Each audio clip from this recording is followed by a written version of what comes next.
to see if the Wi-Fi is working all right. The light. Yeah, the light's not working. Hang on a second.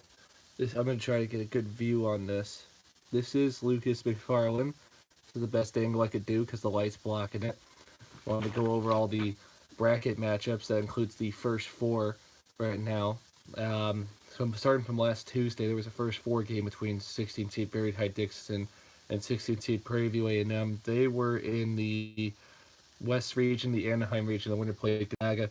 Prairie View A&M was up 41-34 until Prairie High Dixon outshot Prairie View A&M 48-35 in the second half to win 82-76 to win their first ever tournament game. They would wound up playing Gonzaga. Let me see if the light is an issue. I might close that too. Might be just yeah, I think it's just the light. Let's see if I can fix that a little bit. That doesn't help either. Let's see if I can move it a little bit. I'll just go right here. The light's kind of bothering it. But right now, let's see here. Where were we? Temple and Belmont was the next game. 11 seed against 11 seed. The winner would play 6 seed Maryland in the East region of Washington, D.C. Belmont was up 37-31 at the half. Then they outscored Temple in the second half, 44-39 to win 81-70. Belmont also got their first tournament win as they would wound up playing Maryland on Thursday. The Wednesday first four matchups, there were two of them. One was between two 16 seeds, North Carolina Central and North Dakota State. The winner would play the one seed overall Duke, as North Dakota State was up 40-38, and actually North Carolina Central outscored North Dakota State 40-38, but they still lost by 78-74 to advance to play Duke in the East region of DC. And the final first four matchup was the 11 seed St. John's against the 11 seed Arizona State. The winner would play Buffalo in the West region in Anaheim. Arizona State was up 38-25, and then St. John's would outscore Arizona State 40-36 in the second half. But Arizona State was already up big at that point, and we wound up winning 74-65 by 9. They would play Buffalo in the Thursday or the Friday matchups. Now, let's see here. Some scores. I'm looking here. I think they're going by seeds here. I'm going to go by time and see if I can find it. I wrote down all the times and such. I remember the first game was Minnesota and Louisville. Actually, yes. Yes, we'll go with Minnesota-Louisville first because that was the first game, first time. Minnesota was up 38-33 in the first quarter, or the first half. That is from the East region, and then they wound up outscoring Louisville 48-43 to win 86-76 to win the first tournament game there. Then I think it was Yale and LSU from the 14 seed against the 3 seed, which was the East region, Washington, D.C. LSU was already up big, 45-29 in the first half. They wound up actually Yale outscored LSU 45-34, but LSU was up big by that point. LSU would wound up winning 79-74. The next matchup, I believe here, I think it was between New Mexico State and Auburn. That was at a 1:30 time kickoff or basketball tip-off time. The 12 seed against the 5 seed. This was a good game. Auburn was up 32-20 at the half. New Mexico State caught up and they were down by 10, I think. Then they were down by 2 with about a minute to go. They outscored Auburn 48-46 in the second half. Mexico State missed a crucial free throw shot and lost by 178-77. And they tried to make a last-second three-point shot to beat Auburn. That did not wound up happening.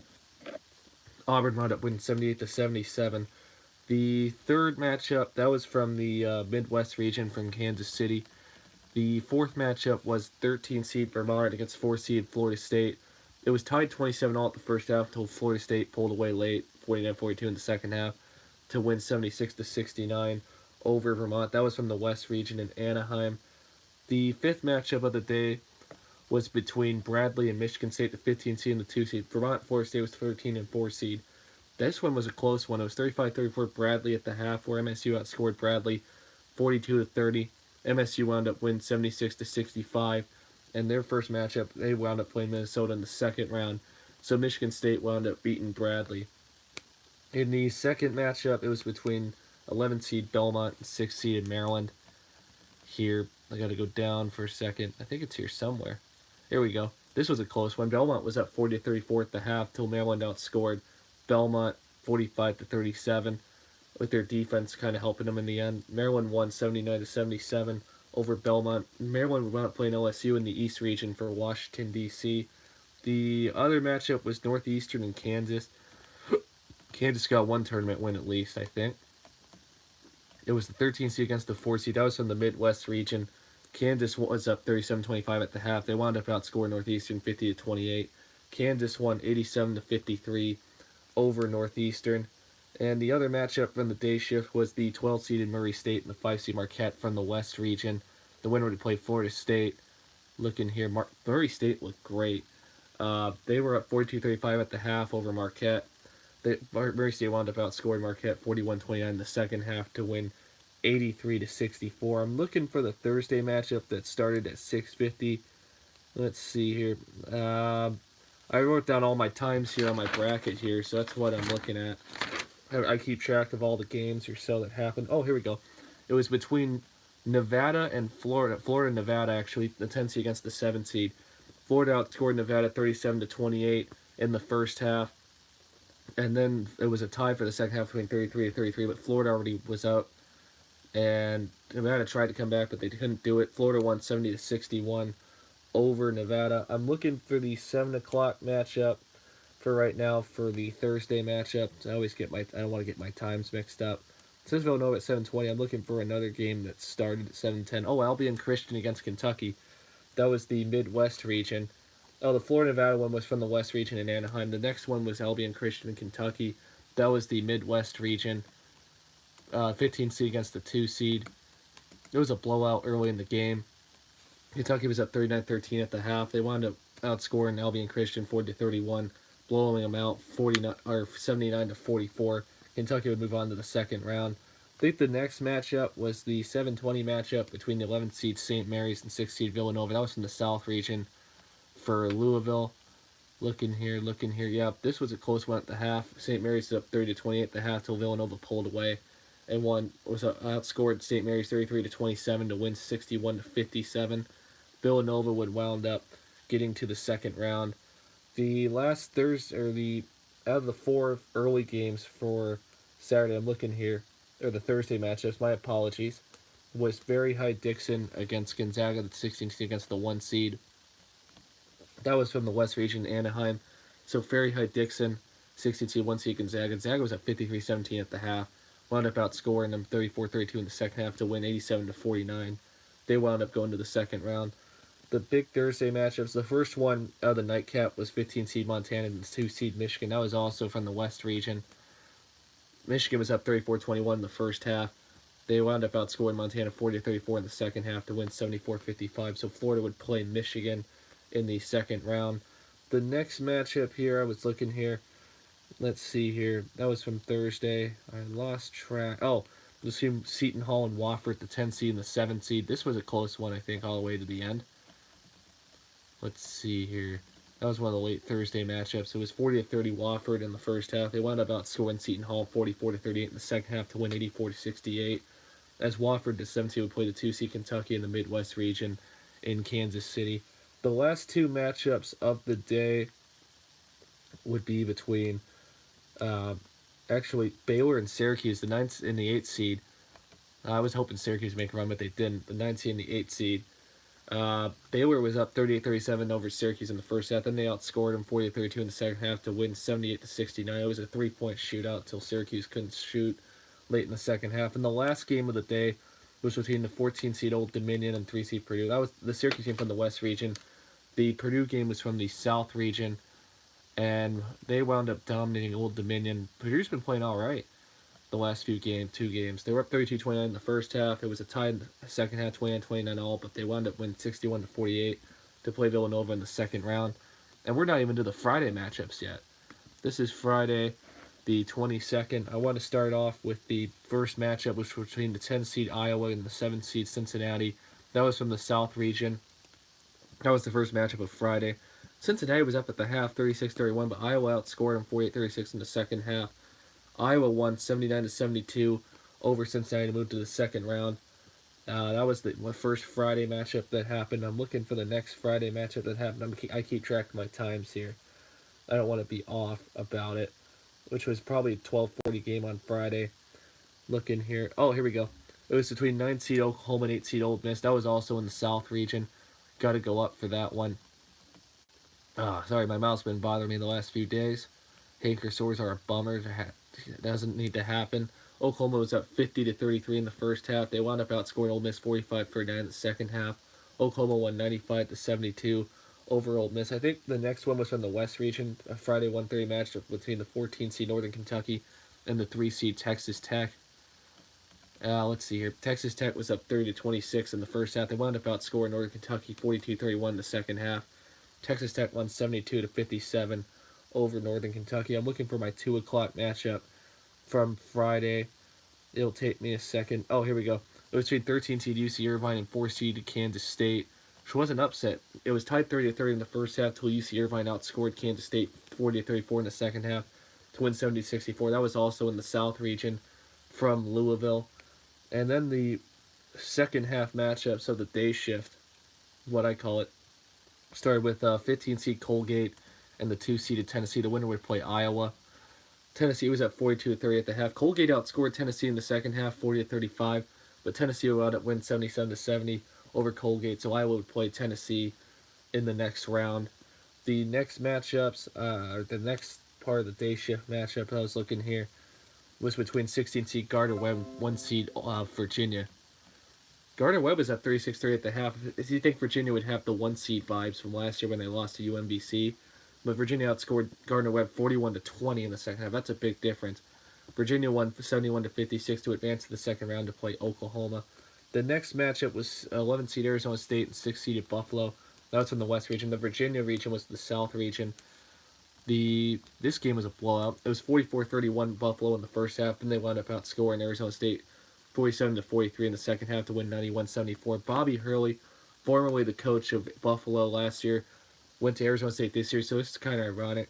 Buffalo would round up playing Texas Tech in the West region in Anaheim on Sunday. And the last matchup of the day shift was the 13 seed, actually 12 seed Pac-12 champion Oregon, who are on a roll lately. And this is the 5 seed Wisconsin. I didn't expect this match. It was tied 25 all in the first half, till Oregon outscored Wisconsin 47-29 in the second half to win 72-54.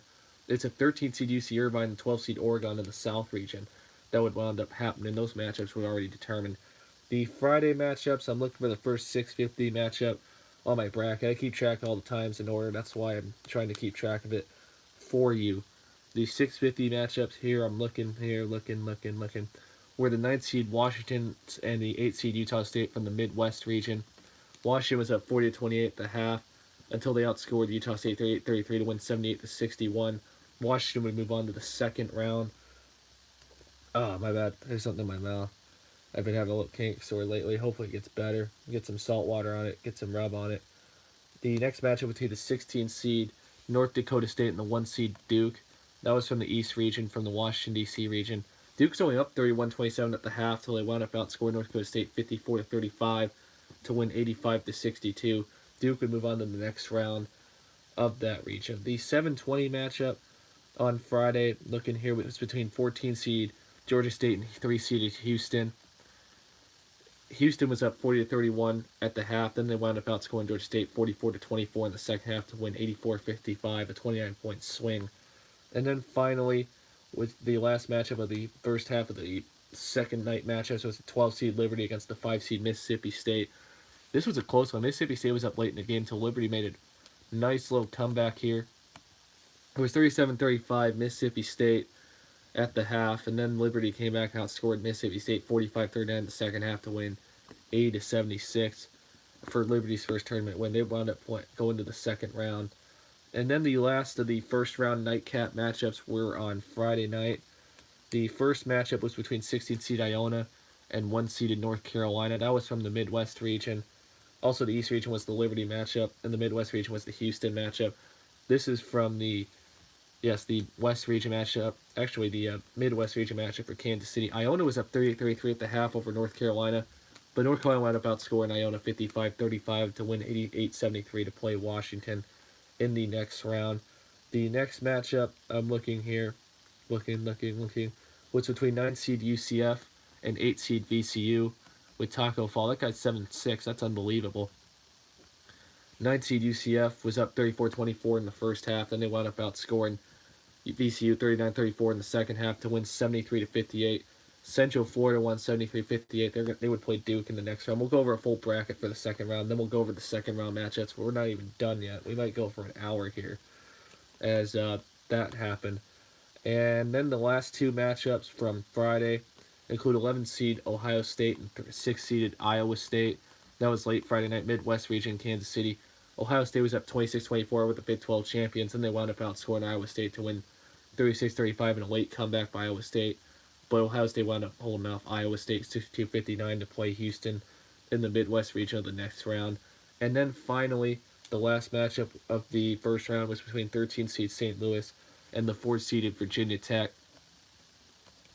which Virginia Tech was up 40-18, and then they wound up out. Actually, St. Louis outscored Virginia Tech 34-26, but Virginia Tech wound up winning 66-52 for their first tournament win in 12 years. This was in the Mid-East region. They're playing Liberty in the next round. So the second round, we start in the East region, was 1 seed Duke playing 9 seed UCF, 12 seed Liberty playing 4 seed Virginia Tech, 6 seed Maryland playing 3 seed LSU, 10 seed Minnesota playing 2 seed MSU, Michigan State. In the West region, it's 1 seed Gonzaga playing 9 seed Baylor, 12 seed Murray State playing 4 seed Florida State, 6 seed Buffalo playing 3 seed Texas Tech, 10 seed Florida playing 2 seed Michigan. In the South region, this is the Louisville region. The West region, Anaheim. The South region is Louisville. 1 seed Virginia played 9 seed Oklahoma. 12 seed Oregon played 13 seed UC Irvine. 6 seed Villanova played 3 seed Purdue. 10 seed Iowa played 2 seed Tennessee. In the Midwest region of Kansas City, the 1 seed North Carolina played a 9 seed Washington. 5 seed Auburn played a 4 seed Kansas. The 11 seed Ohio State would play the 3 seed Houston. 7 seed Wofford would play the 2 seed Kentucky. And then we start off with the Saturday matchups, which happen here. That's the second round. I'm looking for the first time of the first matchup from Saturday afternoon, which I believe was, yes, it was between Maryland, the 6 seed Maryland, and the 3 seeded LSU. LSU was up 38-29 in the first half. They wound up getting outscored 38-31 in the second half. It was a close one. LSU won 69-67 to advance to the Sweet 16. The next Saturday matchup I'm looking here is between Wofford, the 7th seed, and the 2 seed Kentucky. The East region was the Maryland LSU game. The Midwest region was Wofford and Kentucky. I'm looking here. Wofford had landed in there. It was 28-26 Kentucky in the first half, where Kentucky outscored Wofford 34-30. Kentucky wound up winning 62-60 to move on to the Midwest region second round. The third Sweet 16 matchup of the day was between 10 seed Florida and 2 seed Michigan. Michigan was up 32-28 until they outscored Florida 32-21 to win 64-49 from the West region. Michigan would wound up moving on. The 12 seed Murray State played the 4 seed Florida State in the fourth matchup of the day, also from the West region. Florida State was up big 50-34 in the first half. They wound up outscoring Murray State 40-28 in the second half to win 90-62. I think this is the fifth matchup of these Saturday games. 9 seed Baylor would play 1 seed Gonzaga. Gonzaga was up 39-23 big in the first half, but Baylor outscored Gonzaga in the second half 48-44 to try to make it a little bit of a comeback. But Gonzaga won 83-71 over Baylor to move on in the West region to play Florida State, I think, for the Anaheim region. And then the next matchup was 10 seed Minnesota playing 2 seed Michigan State. The winner would play 3 seed LSU in the East region. Michigan State was up 33-19 over Minnesota. MSU was up 37-31 in the second half. They wound up winning 70-50. They're going to play LSU in the Sweet 16. There were a few other Saturday matchups I'm looking at right now, which a few of them were playing Saturday night. One was 8:40. I think I went over all of them except for 2 of them, which would be 6 seed Villanova against 3 seed Purdue from the South region in Louisville. Purdue was up big over the defending champs, 43-24 in the first half. They wound up pulling away, outscored them 44-37 in the second half to win 87-61. Purdue moved on to the South region second round. In the Midwest region, it was 5 seed Auburn against 4 seed Kansas. Auburn was up big, 51-25 at the half. That's how big of a disappointment Kansas was this year. Kansas outscored Auburn in the second half, 50-38, but they were still down and lost 89-75. Auburn moved on to the second round. Those were the Saturday matchups. The Sunday Sweet 16 matchups. We'll start with the South region with 10 seeded Iowa against 2 seed Tennessee. That was the first game to start. Tennessee was up big at the half, 49-28. The 21-point swing in the first half, but Iowa outscored Tennessee in the second half to go to overtime, 43-22, which was unbelievable. But Tennessee outscored Iowa in overtime. That was the first overtime game of the whole tournament. Tennessee outscored Iowa 12-6 in overtime to win 83-77. Tennessee moved on to the Sweet 16 in the South region to play 3 seed Purdue. We'll go over all the Sweet 16 matchups and the times and such for each bracket that I got. And let's see here. The second matchup, I'm looking for the Sunday matchups right now. I forgot to write down one in from Saturday. I'm looking for the other Sunday matchup, which was a 2 o'clock game, and which was between 9 seed Washington and 1 seed North Carolina from the Midwest region. North Carolina was at 41-33 in the first half. They wound up outscoring Washington 40-26 in the second half to win 81-59. Then the big one I think of the weekend was from the second round was from the East region. 9-seeded UCF played 1 seed Duke. It was between Taco Fall and Zion Williamson. UCF had it a few times, 3 or 4 times that they could have upset Duke. Duke outscored UCF 44-36 in the first half, but UCF outscored Duke 40-33 in the second half, and they should have won. There was a bunch of crucial calls at the end of the game. UCF kept missing shots. First Duke kept missing shots. UCF kept missing shots. At the last second, they missed 2 shots that probably could have won the game for them, 78-77. But Duke won 77-76 over UCF. And now Duke moves on to the Sweet 16 in the East region. The next Sunday matchup, this was Sunday night matchups. I'm looking here. One started at 6:10 between 6 seed Buffalo and 3 seed Texas Tech from the West region in Anaheim. Texas Tech outscored Buffalo 33-25 in the first half. They wound up outscoring them 45-33 in the second half. Texas Tech wins 78-58 to move on to play Michigan in the West region. The 7:10 Sunday matchup, I am looking here. I always keep track of my times. That's how I do my brackets. When the time started, that's the most important. Between 12 seed Liberty and 4 seeded Virginia Tech. Virginia Tech was down 32-28 at the half till they outscored Liberty 38-26 to win 67-58. They're going to play Duke in the East region of the next round. The next Sunday matchup was between 9 seed Oklahoma and 1 seed Virginia from the South region. Virginia outscored Oklahoma 31-22, and then they outscored them 32-29 to win 63-51. 1 seed Virginia moves on to the South region, Sweet 16. I'm looking for, I think there were 2 other matchups, and that was between 11 seed Ohio State and 3 seeded Houston. That was from the Midwest region. That was the next to last matchup. Houston was up 39-31 over Ohio State, and then Houston wound up outscoring Ohio State 35-28 to win 74-59. Houston won. They move on to play Kentucky in the Sweet 16. Then the final game was between 13 seed UC Irvine and 12 seed Oregon. That was the late Sunday matchup. Oregon was up 35-23 till they outscored UC Irvine 38-31 in the second half. Oregon won 73-51 over UC Irvine.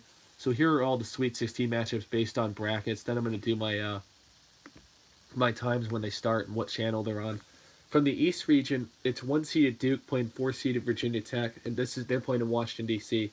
Also, 3 seeded LSU is playing 2 seeded Michigan State.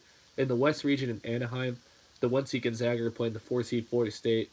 The 3 seed Texas Tech's playing the 2 seeded Michigan. And in the South region, Louisville, it's the 1 seed Virginia playing the 12 seed Oregon. And then the 3 seed Purdue is playing the 2 seed Tennessee. In the last bracket in the Midwest region, it's the 1 seed North Carolina against the 5 seed Auburn. And the 3 seed Houston against the 2 seed Kentucky. The Thursday matchups start at 7:09 from the West region between 4 seed Florida State and 1 seed Gonzaga. That's on CBS at 7:09. At 7:29, this is from the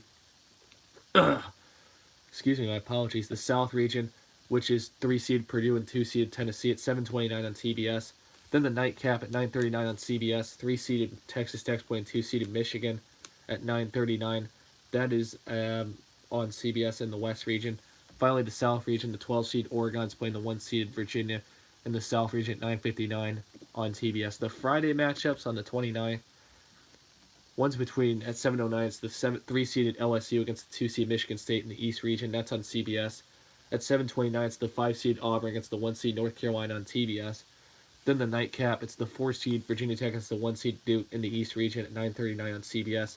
Then the last matchup of the Sweet 16 is the 3 seed Houston against the 2 seed Kentucky at 9:59 on TBS. My predictions, I'll start with the East region. I think Duke beats Virginia Tech close. Without Zion, Virginia Tech beat them, but with Zion, I think Duke beats Virginia Tech in a close one. Then I think 2 seed Michigan State blows out 3 seed LSU, and it's going to be Duke and State in the East region. I predicted them early in the season. That's between 1 seed Gonzaga and 4 seed Florida State. I didn't predict these two in my Sweet 16. I think it's going to be a close one. I think Gonzaga pulls away late with their defense, and Gonzaga moves on to the Elite Eight. Then I think Texas Tech beats Michigan. They slow Michigan down with their defense. I had Texas Tech my Final Four. I think it's between Texas Tech and Gonzaga, 3 seed and 1 seed. Then it's Virginia as the 1 seed and 12 seed Oregon. I didn't have Oregon, but I think Virginia wins a close one against Oregon, moves on to the Elite Eight. This is going to be a toss up. The 3 seed Purdue against the 2 seed Tennessee. I think Tennessee wins a close one. I got Tennessee in my Final Four. I think Tennessee is going to beat Purdue. Excuse me. The 1 seed North Carolina against the 5 seed Auburn in the Midwest. I think it's going to be a close one. I have North Carolina in my Final Four. I like North Carolina. 3 seed Houston's playing 2 seed Kentucky. I think Kentucky blows out Houston, and Kentucky plays North Carolina in the Elite Eight, and Tennessee plays Virginia in the Elite Eight. Then I think Duke beats Michigan State. Texas Tech beats Gonzaga. One semifinal would be Texas Tech and Duke still. Then I think Tennessee beats Virginia. Tennessee gets to the Final Four. North Carolina beats Kentucky. And then it's going to be Tennessee, North Carolina. I still think that's my Final Four. My Final Four teams are still there. And that's my predictions for this week. MLB starting this week. I'm really excited. I'll go over my quick matchups this week and what's going on this week and going into next Tuesday. I want the schedule. And it all starts actually on Thursday. I'm going to go back to last Wednesday, the 20th, because there was actually a game in Japan. Seattle played Oakland. Seattle won 9-7. Marco Gonzalez got the win. Mike Frears got the loss. Hunter Strickland got the save. Seattle won the first game of the year. They were 1-0. Oakland was 0-1. Seattle then swept Oakland. They won 5-4 in 12 innings. Zach Rossip got the win. Brian Busher got the loss. And Strickland got his second save of the season. I'll go over the schedule for this week. I'm excited. What games are on TV? I haven't checked the MLB network. I'm a big MLB guy. It all starts with Baltimore and New York. The Yankees at 1 o'clock on ESPN. Andrew Cashner's playing Tanaka. The Mets are at the Washington Nationals at 1:05 Thursday. DeGrom's playing Scherzer. I like that pitching matchup. St. Louis is at Milwaukee. Milwaukee is playing Cacklin. That's a great series. 2:10. 3:05 Atlanta's at Philadelphia. It's the debut of Bryce Harper. Julio Teheran against Aaron Nola. Detroit's at Toronto. Jordan Zimmerman is playing Marcus Stroman. Arizona's at the Dodgers at 4 o'clock on ESPN. Also, Detroit's playing on FS1. Greinke's playing Rue. Houston is at Tampa Bay at 4 o'clock. Verlander's playing Blake Snell. Chicago's at Texas. The Cubs at the Rangers. Lester's playing Mike Minor. The Angels are at the A's. Trevor Cahill against Mike Frears. The Giants are playing the Padres at 4:10. It's the debut of Manny Machado. Madison Bumgarner against Eric Lauer. Cleveland's at Minnesota. Corey Kluber against Jose Barrios. I like that's between these two for the AL Central. Colorado's at Miami. Freeland is playing Urana at 4:10. Pittsburgh is at Cincinnati at 4:10. Toledo's playing Castillo. The White Sox are playing the Royals at 4:15. Rondon is playing Keller. And the Red Sox, defending champions, are playing the Seattle Mariners at 7 on ESPN between Chris Sale and Marco Gonzalez. We'll go over to next Tuesday because I do my podcast next week. Detroit, Game 2 is at Toronto at 7:07. Boyd is playing Shoemaker. Houston's at Tampa Bay. Garrett Cole's playing Charlie Morton. At 7:10 also, that's probably on FS Detroit, the Detroit game. Colorado's at Miami. Marquez is playing Richards. St. Louis is at Milwaukee at 8:10. Faraday's playing Peralty. The Angels are at the A's. Harvey is making his debut with the Angels. Actually, he was there last year. No, he was with the Reds. It's his debut for the Angels, playing Estrada. Arizona's at the Los Angeles Dodgers. Robbie Ray's playing Stripling. San Francisco's at San Diego. Undecided for the Giants. They're playing against Joey Lurachi for the San Diego Padres. And at 10:10, the Red Sox are at the Seattle Mariners. Evaldi is playing Yushi Kuruchi. I can't pronounce his name. On the big first Saturday of the year, at 1:05, the Orioles are at the Yankees. Bundy's playing Paxton in his debut for the Yankees. The Mets are playing the Nationals with Syndergaard against Strasburg. Love that pitching matchup. Cleveland's at Minnesota. Bauer's playing Orduzzi. Pittsburgh's at Cincinnati. Williams is playing Sonny Gray. That's at 2:10 both games. At 2:15, I didn't look up the TV time. I got to look it up. Chicago's at Kansas City. Lopez against Junis. Detroit's at Toronto at 3:07. That's probably on FS Detroit. Trumbull's playing Sanchez. Atlanta's at Philadelphia at 4:05. Wilson's playing Parvati. Houston's at Tampa Bay. McHugh's playing Glasnow. Colorado's at Miami at 6:10. Anderson's playing Lopez. St. Louis is at Milwaukee at 7:10. Hudson's against Woodruff. The Cubs are at the Rangers again at 7:10. Actually 8:05 Saturday night. Darvish against Volquez. San Francisco at San Diego. Rodriguez playing an undecided pitcher for the Padres. The Angels are at the A's at 9:07. That's an 8:40 matchup, by the way. 9:07. The Angels are at the A's. Felix Pena against Brett Anderson. Arizona's at Los Angeles. Zach Godley's playing Manila. Arizona at Los Angeles. And Boston is at Seattle at 9:10. Rodriguez and Mike Lee. And then the Sunday matchups on the 31st, the end of March. A lot of games playing Sunday and Monday. We'll look into it. Baltimore's at New York at 105. Undecided for the Oilers against J.A. Happ. Detroit's at Toronto, probably on FS Detroit. Matt Moore against Clayton Richard. Houston's at Tampa Bay. Wade Miley against an undecided pitcher. Colorado's at Miami at 110. John Gray against Sandy Alonso. Pittsburgh's at Cincinnati. John Musgrove against Tanner Rourke. The Mets are at the Nationals. Wheeler against Patrick Corbin. I like those pitching matches for the Mets Nationals. St. Louis is at Milwaukee. Michael Wacha and Corbin Burns. Cleveland's at Tennessee. Carlos Carrasco against Michael Pineda. Chicago's at Kansas City at 2:15. Lucas Garrido against an undecided pitcher for the Royals. The Cubs are at the Rangers at 4 o'clock on ESPN. Cole Hamels playing Lance Lynn. Cole Hamels returns to Texas. Los Angeles at Oakland at 4:07. Tyler Skaggs playing Frankie Montez. At 4:10, Arizona the Dodgers. Luke Weaver against Wade Walker Buehler. San Francisco at San Diego, 4:10. Undecided pitcher for the Giants against Chris Paddock. At 4:10, the Red Sox are at the Seattle Mariners. Rick Porcello is playing Wade LeBlanc. The Braves are at the Phillies Sunday night at 7 on ESPN. Kyle Wright's playing Jake Arrieta. The first Monday matchups will go to next Tuesday. The new matchups, the Cardinals are at the Pirates at 1 o'clock on ESPN. Adam Wainwright's playing Chris Archer. Nice pitching matchup. White Sox are at the Indians at 4 o'clock on ESPN. Ivan Nova's playing Mike Cleavinger. The Tigers are at the Yankees at 6:35. That's probably on FS1 or FS Detroit. Tyson Ross against German. Milwaukee's at Cincinnati. Zach Davies against Anthony DeFonda. I can't say his name. At 6:40. The Cubs are at the Braves at 7 o'clock on ESPN. Undecided pitcher for the Cubs against Sean Newcomb. Baltimore's at Toronto at 7:07. Colorado's at Tampa Bay at 7:10. Chad Bettis against undecided pitcher. The Mets are at the Marlins at 7:10. Steven Matz against Caleb Smith. Houston's at Texas at 8:05. Brad Peacock against Drew Smiley. At 10 o'clock at night, San Francisco's playing the Dodgers at 10 on ESPN. Undecided against Julio Urios. Boston's at Oakland at 10:07. David Price against an undecided pitcher for the A's. Arizona's against San Diego. Mary Kelly against an undecided pitcher for the San Diego Padres. The Angels against the Seattle Mariners at 10:10. Barrieta against Felix Hernandez. And those are the matchups going in the next Tuesday. For right now, I wanted to go over my standings, what I think is going to happen right now for the whole AL. I'll start off with the AL East and what lineups they got. I think the Red Sox are going to be first place. They got Betts back, Martinez, Bogarts, Moreland, Pedroia, Devers, Benedetti, Bradley Jr., Vasquez, Sale, and Price, and Porcello and Rodriguez are all back. I know they got a new closer. I think the Red Sox are going to be that guy. They didn't get a lot in free agency. Actually, I'm going to go for the AL East. I got a few magazines here. I think the Yankees are going to get second in their division. The AL East. I think they've got some pitching, but I think they'll be up there with the Red Sox as one of the best teams in the Major League Baseball level. Trying to find good standings for right now for the AL East. I think it's going to be the Red Sox, then the Yankees. They got Hicks, Aaron Judge, Gary Sanchez, Stanton as their key players, Greg Bird. They got Troy Tulowitzki. Romine's on their bench with Brett Gardner, and Jacoby Ellsbury's back from injury. They got Servio, James Paxton, Tanaka, J. Happ, CC Sabathia, and Chapman's still their closer. I think they're still a second-place team right now. The third-place team in the AL East is going to be the Rays based on their bullpen. They got Tommy Pham. He's good.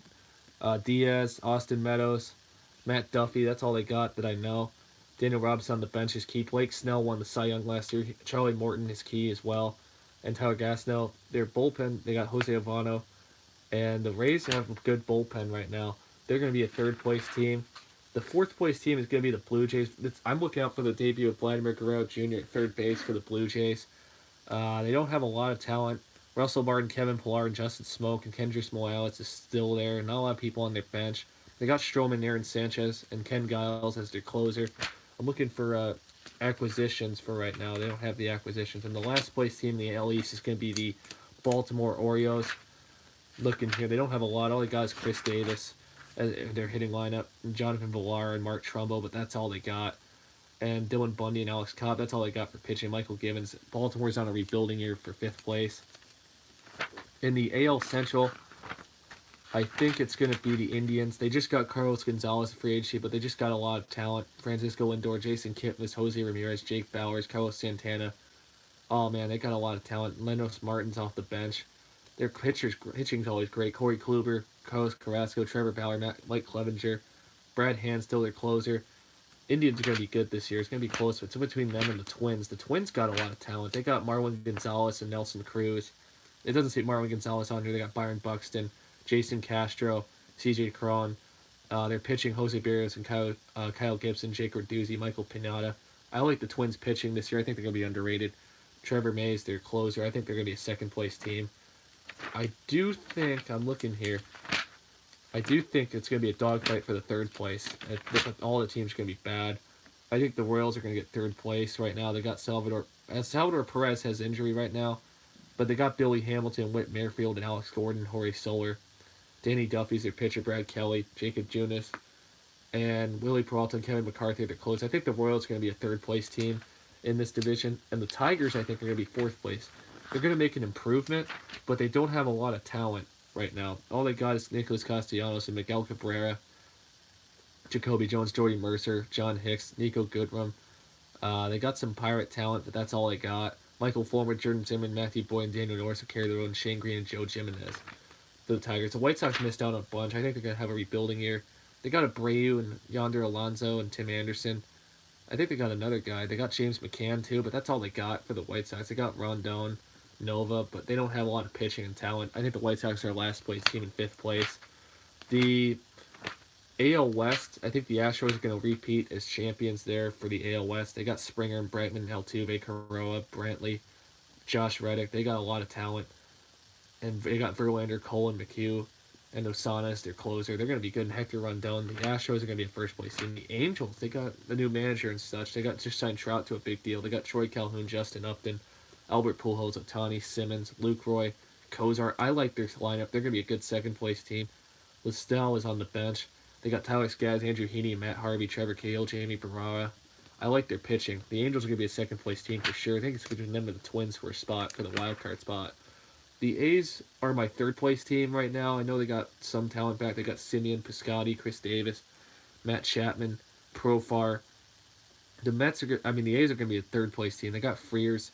They just lost to Seattle, Paul Blackman and Blake Trina and Soria. The A's are going to be a third place team in the West. Seattle lost some talent. They're going to be a fourth place team. They got Kyle Seager, Edwin Encarnacion, Jay Bruce, D. Gordon, J.P. Crawford. Felix Hernandez is still pitching, Mike Leake and Wade LeBlanc, but they don't have a lot of talent, I think, for Seattle. In the AL West, the Rangers are definitely going to be one of the worst teams in the AL. They have Shin-Soo Choo, Elvin Andrus, Adrian Beltre retired. They're going to be low on hitting. Mike Minor and Lance Lynn and Drew Smiler, all they got is pitching and Volquez, but the Rangers are a last place team for sure. My predictions, the Red Sox, Astros, and the Indians are my champions. My two wild cards right now, I'm looking into it. One are going to be the Yankees, and that's going to be a dogfight between the Twins and Angels. I think it's going to be the Twins and the Yankees as my two wild card teams. I think the Red Sox are going to get back to the World Series right now, as of now. The National League East is so wild right now. I'm going to start off with my champion prediction. I think it's going to be the Nationals. I was going back and forth between who's going to win in the NL East. The Nationals, they got Adam Eaton, Trey Turner, Rondon, Soto, Zimmerman, Howie Kendrick, Ian Gomes. That's a great lineup. Suzuki, Michael Taylor on the bench. They got Scherzer, Strasburg. They signed Patrick Corbin. They got Anibal Sanchez, Sean Doolittle, Justin Miller, Trevor Rosenthal. They got a lot of pitching right now. I think the Nationals are going to be a solid first place NL East team. My second place team are going to be the Braves. They got a lot of hitting right now. They got Acuna, Freddie Freeman, Josh Donaldson, Brian McCann's back, Ozzy Abadas and Encarnacion, and Dabby Swanson. They got Flowers on the bench. Mike, I can't say his last name. The Mike guy, good pitcher for the Braves. Fonowitz and Julio Tarwin and Sean Newcomb and Kevin Gossman, AJ Minter and Vacario and Biddy. The Braves are a good pitching and hitting team as well. I think they're a second place team in the NL East. The third place team, I flip flopped right now. Right now, I think it's the Mets. I know they got pitching right now and hitting. They got Robinson Cano and Ramos and Todd Frazier. They got rid of some talent too. They got DeGrom, Syndergaard, Wheeler, Matz, and Vargas. If they're all healthy, they might be dangerous. Diaz is their closer, too. The Phillies, I know they just signed Bryce Harper. They got Cesar Hernandez, Andrew McCutchen. They got Ryan Hoskins, Gene Segura. And all they got is Nola, Arrieta, Effin, and Pivetta.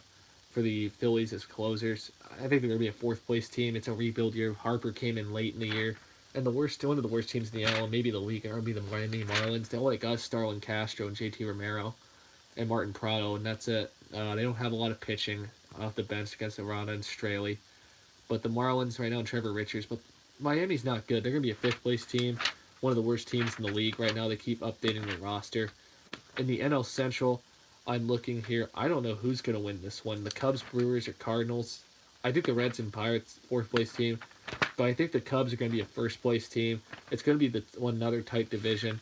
Cubs always have talent. They got Hayward, Bryant, Rizzo, Baez, Schwarber, Contreras, and O'Mara Jr., Happ and Zorbis on the bench. Lester, Kendricks, Darvish, Quintana, and Hamels are a great pitching lineup. Morrow is a great closer. I think the Cubs are a good overall team to win the Central. Right now, the second place team is going to be tough. Between the Cardinals and Brewers, I could not decide. But the Cardinals signing Goldschmidt and Andrew Miller in the offseason. Cardinals got Carpenter, Goldschmidt, DeJong, Azana, Fowler, Wong, Bader, Molina, Martinez on the bench, Gurko, Wasakis, Flaherty, Martinez, Waka, Gomber. I like the Cardinals overall. Hicks, Wainwright, and Miller coming off the bullpen. I like the Cardinals. They're going to be back this year. The Brewers also have a great lineup. They're third place. They got Kane and Yelich and Auger, Shaw, Braun, but they lost some talent. They got Pina and Thames on the bench. They got Mustakis back too. Chachin, Anderson, Davies, Peralta, and Corey Knable are the closer, but I think they're a third place team. They lost some hitting talent. The Reds got some guys in free agency. I think they're a fourth place team. They got Puig and Votto, Jeanette. They don't have a lot of hitting other than Matt. Matt Kemp's off the bench too. Castado, Rourke, Wood.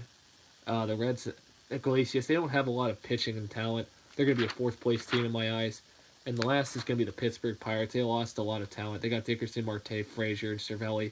That's all they got. And they don't have a lot of pitching except Chris Archer. Pirates are going to be one of the worst teams in the NL, I think, this year. They're dropping really badly. And finally, the NL West. That's another one I could not decide right now, which is entertaining. The Dodgers are going to win the NL West for sure. They got Peterson, Seager, Turner, Muncy, Bellinger, Hernandez. They got the pitching, though. They got Kershaw, Buehler, Hill, Rue, and Manita.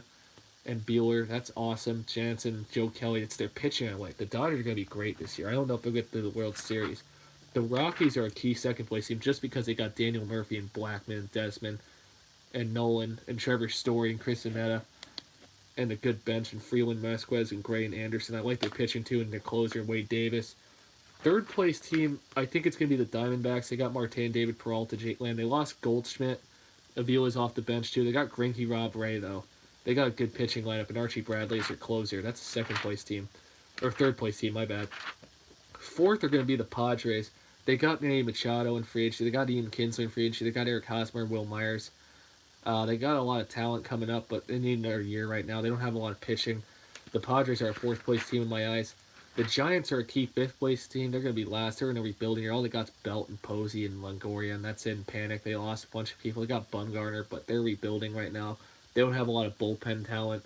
I think the Giants are going to be a fifth place team right now. The Giants in fifth, that's a huge disappointment for them. My predictions are going to be the Dodgers, Cubs, and the Nationals. And my wild card, this is going to be hard to predict for my wild card. I think the Braves are going to be there. The Braves, Mets, Phillies. It's going to be a few-way race. Diamondbacks, Rockies. I think the Rockies and Braves are going to be my two wild card teams. Actually, yeah, I think the Rockies and the Braves, it's going to be between the Rockies and the Braves. The Cardinals are going to be right in it. In the end, the Brewers, and then I think they won't make it. But right now, I think those are my two wildcard teams. I think the Nationals are going to make the World Series. I think it's going to be the Red Sox and Nationals, and the Red Sox winning the World Series right now. That's my predictions. I'm probably going to be wrong in the end, but hey, it happens. I wanted to go over some free agency news for the NFL real quick, if I can sign in. My NFL update since last week. But Rob Gronkowski retired, Jeremy Maclin retired, so some receivers retired. Justin Houston signed with the Indianapolis Colts. Oh, excuse me. I guess I'm having a little day. Let's see here. Since last week, I'm looking at all the updates right now. Oh, my bad. I must have spelled it wrong. But yeah, those are the big news, I think. Justin Houston signed with Indianapolis. That's a big deal. I think Indy's defense is going to be really awesome. Let's see. Antonio Brown had conversations with the Patriots, Eagles, Titans, Bills, and Raiders. but he signed with the Raiders eventually. Let's see here. Mike Glennon signed with the Raiders. Let's see. Rams are trying to sign Peters back. Vikings play on me with Sean Mannion. Let's see. Sean Payton. The Saints signed Jared Cook, the tight end. Not a lot of big free agency deals that happened. The Buccaneers got Blaine Gabbert. It's going to be the Packers Bears that open up with the season to celebrate the 100-year anniversary. That's a big deal. Look at all these guys at different places. OBJ with the Browns, Antonio Brown with the Raiders, Gronk retired, Le'Veon Bell with the Jets, Earl Thomas with the Ravens, Matthew with the Chiefs, Landon Collins with the Redskins, Foles with the Jaguars, Mosley with the Jets, D Ford with the Niners, Flacco with the Broncos, Trey Flowers with the Lions. It's going to be a wild NFL season, I think. I don't know who's going to win. Patriots are losing people, too. I don't think they're going to repeat, though. Someone news could come out and unexpected and win it. Macklin couldn't sign anywhere. Cowboys signed George Ulaka for a 1-year deal. Bengals signed Kerry Wynn. Not a lot of big free agency. Julio Jones trying to get a big contract. T.J. Lang retired from the NFL. Colts signed Justin Houston. That's a big deal. Kaepernick and Eric Reid, I think.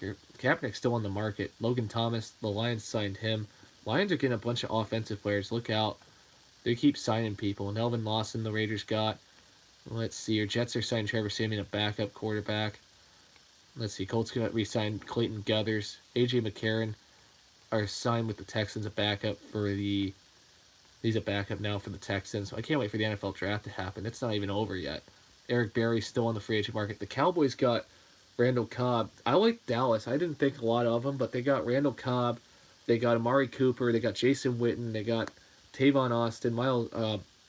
They got, oh man, that guy that got injured in the playoffs, who was with the Jaguars, Alan Hearns. They got a lot of talent. Ezekiel Elliott running back. I like Dallas again. And those are all the big free agency deals. Bernie Fowler with the Giants. That's all for right now that happened. I wanted to go over the NBA standings real quick. The Lakers are out. Let's see your NAA and NHL standings. Then we'll go over the NASCAR race. I gotta get going and go work out. The Bucks are the 1 seed right now. They're 55-19, 4 games up over the Raptors. They're in the playoffs, 51-23 as the 2 seed. 3 seed are the 76ers. They clinched the playoff berth, 47-27. Pacers are 4 seed at 45-29. 5 seed are the Celtics at 43-31. The Pistons are 6 seed at 37-36.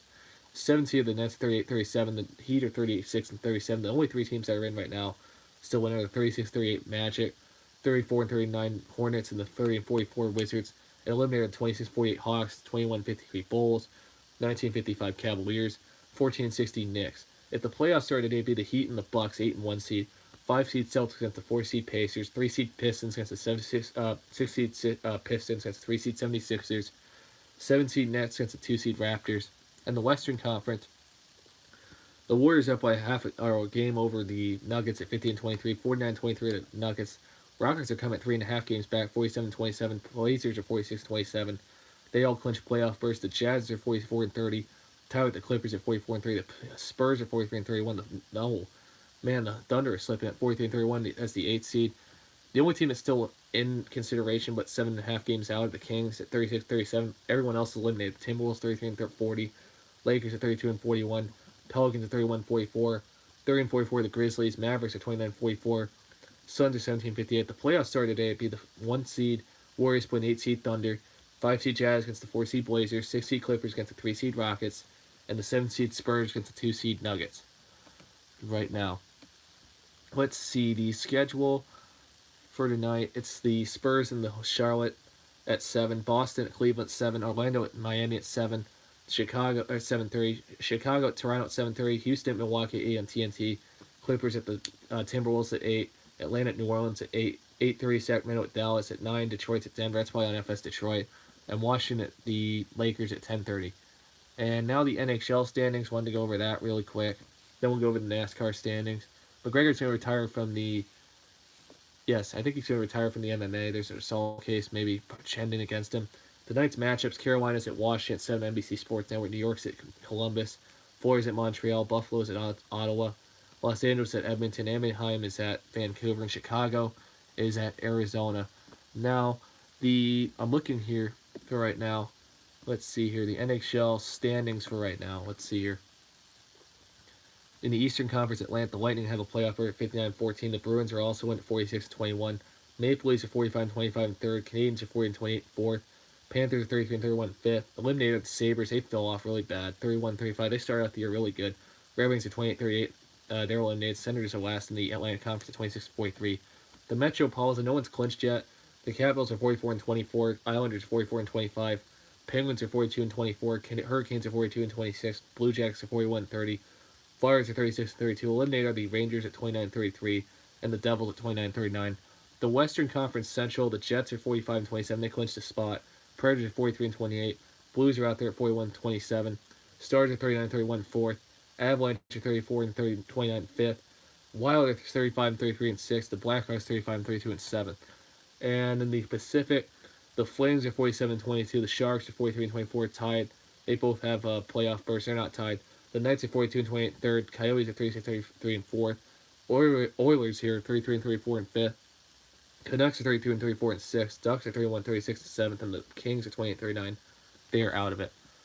And finally, I wanted to go over the NASCAR race from last week and all the results that happened. Brad Keselowski, what a day that he had. It's between him and Kyle Busch right now. My Texas prediction is Kevin Harvick and Kyle Busch. It's going to be between those two. Kevin Harvick hasn't won yet, but Brad Keselowski, what a day he had for his second win of the season.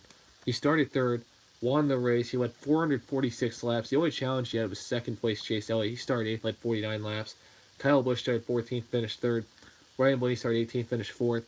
Denny Hamlin started 5th, finished 5th. He had a tire violation, but he came back from it. Kevin Harvick hasn't been great this year. He started 4th, finished 6th. Clint Bowyer started 11th, finished 7th. Martin Truex Jr. started 9th, finished 8th. Eric Almirola started 2nd, finished 9th. Daniel Suarez started 10th, finished 10th. Austin Dillon, he started 30th, finished 11th. Kurt Busch started 20th, he finished 12th. Ty Dillon started 23rd, he finished 13th. Alex Bowman started 14th or 17th, he finished 14th. Paul Menard started 15th, finished 15th. Ryan Preece started 16th, finished 16th. Bubba Wallace started 27th, finished 17th. Kyle Larson started 7th and finished 18th. The pole sitter Joey Vaughn started 1st, finished 19th. Only led 5 laps. Matthew Benedetto started 22nd, finished 20th. First car 1 lap down. Chris Buescher started 13th, finished 21st. William Byron was also lapped down, started 6th, finished 22nd. Ryan Newman started 21st, finished 23rd. Jimmie Johnson, he was normally the king here. He's finished 2 laps down. He's slow this year. Started 12th, finished 24th. Ricky Stenhouse Jr. started 25th, finished 25th. David Reagan started 26th, finished 26th. Daniel Hemrick started 29th, finished 27th. Landon Castle started 28th, finished 28th. Matt Tiff started 32nd, finished 29th. Eric Jones had a disappointing year. Started 19th, finished 30th. Michael McDowell started 24th, finished 31st. DJ Kennington started 34th, finished 32nd. Corey LaJoie started 35th, finished 33rd. Ross Chastain started 31st, finished 34th. Jeb Burton started 33rd, finished 35th. And Cody Ware started 36th and finished 36th.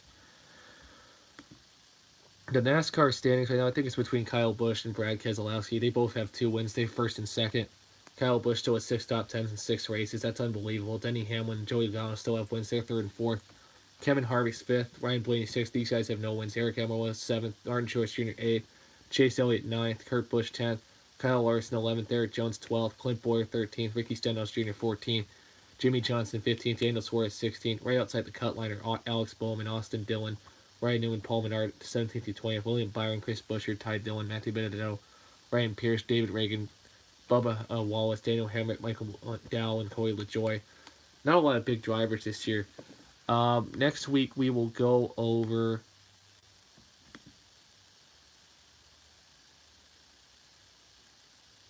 Oh yeah. Sorry about that. I was reading a message. My apologies. And thank you very much.